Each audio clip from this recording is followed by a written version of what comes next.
I'd like to call Senator Hancock up because we've been at this a very long time. Senator Perry, I think you remember we went to Arlington, Texas in 2017, had what was quite a hearing with 500 people there because at the time, a lot of local governments hadn't figured out that if you didn't lower the tax rate, they thought that was a great event, except that when appraisals kept going up, they didn't want to recognize it. But Senator Hancock did, and he is a long-term school board member. He has a special message to give.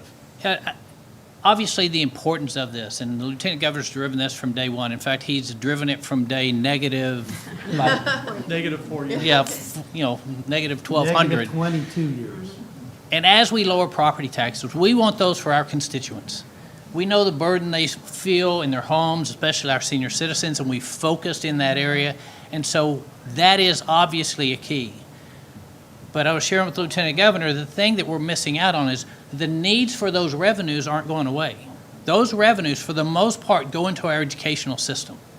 In order to fully fund education system, as we lower property taxes, the state's investment in our local schools, in the local school districts, and those students and those children, the state has to offset that. So as we lower property taxes, the state's investment in our education system offsets those revenues.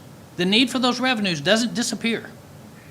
The need for those revenues goes. And so not only have we fully funded through that exchange where local revenues stayed local, state revenues increase to offset the needs that are out there, but on top of that, we've done so much more this session for education. So I didn't want us to get away with purely talking about what we're doing for homeowners and property taxes, because what's happening is the percentage that you see the state investing on education, as that local investment drops, the state's investment has increased significantly each and every time we buy down property taxes. And so as a 13-year school board member, and everyone in here understands, we don't want to just take those monies out of education. We're going to replace them and fully fund that gap with state dollars.